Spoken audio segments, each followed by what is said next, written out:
Boa noite, pessoal. Meu nome é Vitória.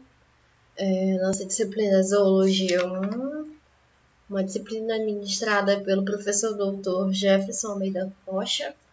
E o tema de hoje é endotermia, que é uma abordagem dos processos vitais de alta energia. A endotermia é expressa pela maior problematização. Ela é energeticamente cara. Isso porque ela é uma esplêndida maneira de tornar-se relativamente independente em relação a muitos dos desafios do meio ambiente, especialmente no frio. Então, sim, os animais endotérmicos, eles podem viver em habitats mais frios da Terra, mas a única condição é que haja alimento em grande quantidade. Nós temos aí o exemplo do urso polar e do pinguim, que são animais endotérmicos do Ártico. A endotermia é derivada dos mamíferos e aves. Então, assim, esses animais são conhecidos como animais de sangue quente. A endotermia requer alto nível de metabolismo aeróbio, ou seja, ela vai precisar de muito oxigênio. E por isso os animais eles vão ter que se alimentar muito. Possui a capacidade de adaptação em relação aos desafios ambientais, graças aos mecanismos de homeostasia. Em caso de falha, os endotérmicos eles dispõem de dois métodos de adaptação, que nesse caso vem a ser a migração e a hibernação. Para que se seja um endotérmico, existem algumas condições. Precisa-se ter alto metabolismo, isolantes térmicos, que nesse caso podem ser os pelos, as penas e a gordura, e um sistema de resfriamento. O endotérmico possui vantagens e desvantagens. As vantagens é que eles são predominantes em meio biológico. É mais eficiente para eles viverem nesse meio, que é aquele meio onde temos os competidores, predadores e presas. Eles não dependem do meio para manter temperatura. Isso porque os animais de sangue quente, eles usam o calor interno para manter essa temperatura constante. Existe a produção de grande quantidade de calor. Então, se nós formos reparar aqui no gráfico da variação da temperatura do corpo, a gente pode ver que a temperatura de um endotérmico sempre é constante, desprezando a temperatura do meio ambiente. A desvantagem é que eles vão necessitar constantemente de alimento, e com isso eles vão ter alto gasto de energia, e a taxa metabólica depende da temperatura do ambiente. Então, se a temperatura do ambiente, como mostra o gráfico, diminuir, a variação do metabolismo de um endotérmico também diminui. Nós temos aqui a termorregulação, que dispõe de mecanismos de homeostasia. Então, assim, a gente tem aqui na produção de calor a taxa metabólica basal ou de repouso, que é a TMB, então, que é basicamente a quantidade de calor ou de energia gasta por um animal em um determinado período de tempo. Essa pode ser medida em joules, calorias por unidade de tempo. Então, assim, os endotérmicos eles costumam possuir uma grande taxa, assim, devido às suas manutenções de temperatura. Então, assim, se nos for posto a questão de quem tem uma taxa de metabolismo, uma taxa metabólica basal maior, um rato ou um elefante, se nós formos olhar para o organismo como um todo, nós iremos dizer que o elefante ganha. Isso porque ele possui mais tecido.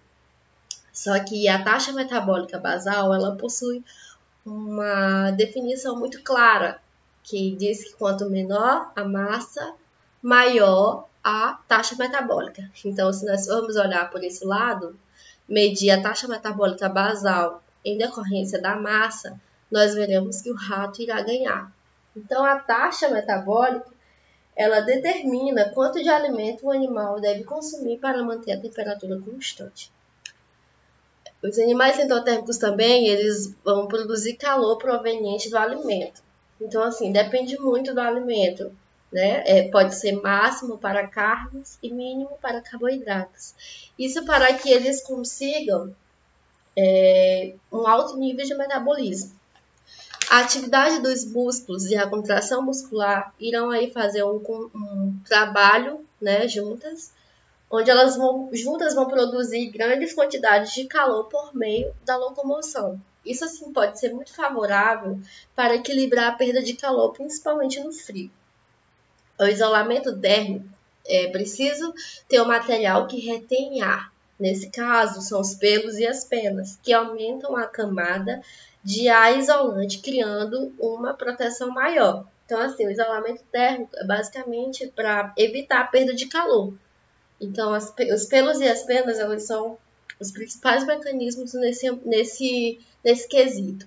Haverá também a espessura de movimento de pelos e penas, que também irá aumentar a proteção. Exemplo, quando nós seres humanos somos expostos a ambientes de baixa temperatura, os nossos pelos eles tendem a ficar na posição vertical. Isso ajuda a aumentar a proteção. É o mesmo mecanismo que ocorre quando o nosso nariz entope em alguma situação. Então, aquilo também é um mecanismo de proteção do organismo. Existe a gordura subcutânea, né? Aí terá o trabalho das mitocôndrias, que liberarão energia em forma de calor, ao invés de transformar em calor por meio do ATP. Nós temos também a mudança de fluxo sanguíneo, que pode ser por vasodilatação. Temos, por exemplo, as iguanas na água gelada, que quando elas mergulham, elas reduzem o fluxo sanguíneo e conseguem reter calor. E a vasoconstrição, por exemplo, as lebres com orelhas muito grandes. Essas estruturas, né, as orelhas, elas ajudam a aumentar o fluxo sanguíneo e ajudam a perder parte do calor para o ambiente. O importante é que a gente compreenda que todos esses mecanismos eles são controlados por neurônios localizados no hipotálamo, que nós chamamos de termostato hipotalâmico. Nós temos os endotérmicos no Ártico. Nós sabemos que a maioria dos animais endotérmicos, principalmente os do Ártico, né, dos ambientes frios, eles gastam a maior parte de energia para se aquecer. Então, lá no Ártico, essa energia ela pode ser conseguida por produção de calor, né? Porém, é preciso muito alimento. E lá no Ártico, a produção primária de alimento é muito escassa. Ou então, eles podem conservar calor. Isso aí garantirá a efetividade da pelagem como isolante, né? Então, o que será levado em consideração será o comprimento do pelo. Para os aquáticos, no entanto, a gordura vai ser bem mais eficiente. Nós temos o fator de migração. Lá no Ártico, nós podemos citar a migração e a hibernação. Mas aqui nós iremos citar só a migração, né? Que é influenciada por alguns fatores climáticos. Então, alguns animais de grande porte, principalmente os de água aquática, os aquáticos e as aves, eles migram para longas distâncias. Então, é bem mais favorável para eles do que para animais terrestres. Então, assim, eles migram com o único objetivo de proporcionar uma área favorável para o crescimento do filhote. Isso porque, como já foi citado, lá no Ártico, a produção primária de alimento é muito escassa. Então, assim, se o filhote fosse crescer lá, né, entre aspas, ele gastaria a maior parte da sua energia para se manter aquecido, entendeu? Então, não haveria o crescimento do filhote.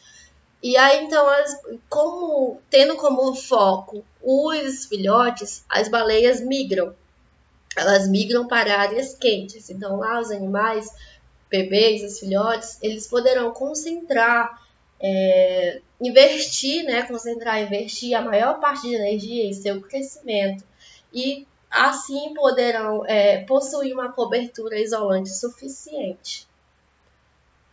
Nós temos aí o exemplo da baleia cinzenta, que estoca energia em forma de gordura e consegue ficar de 3 a 4 meses sem comer, em torno aí de 245 dias.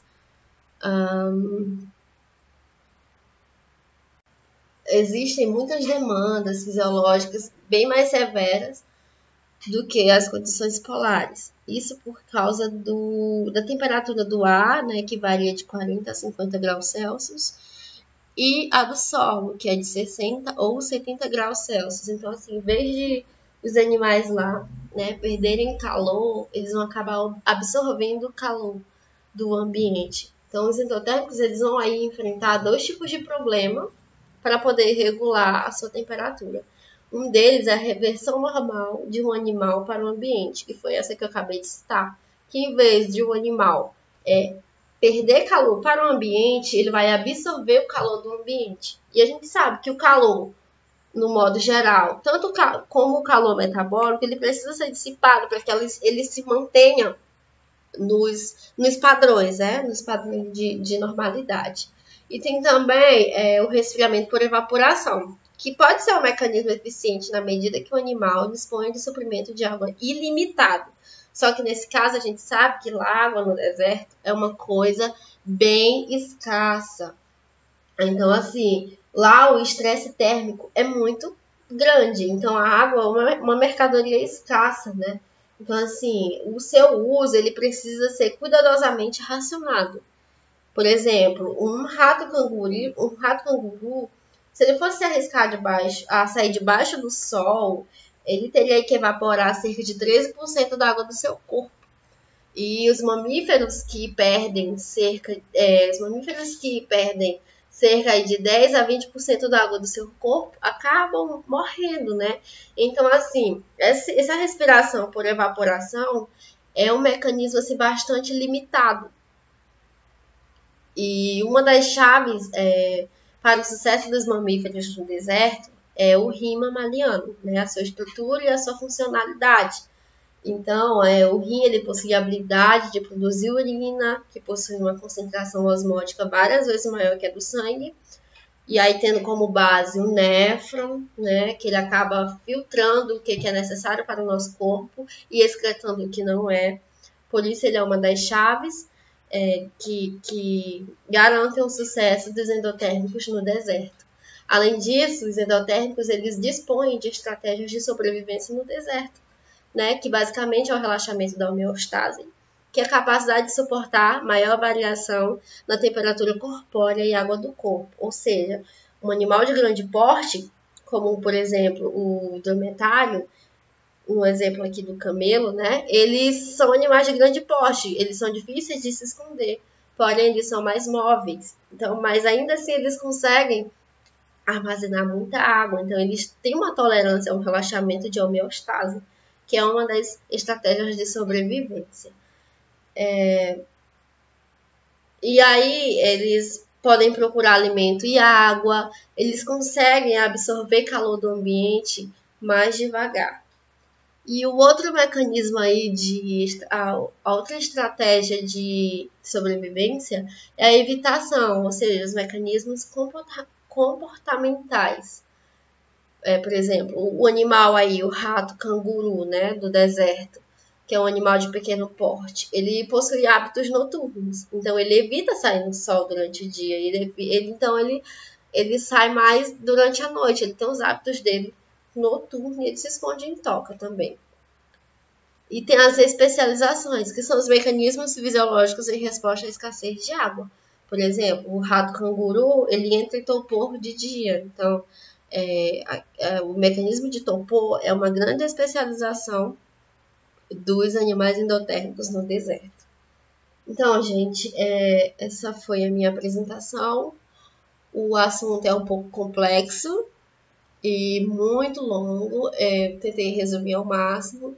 Eu espero que vocês tenham entendido da melhor maneira. E, enfim, obrigada!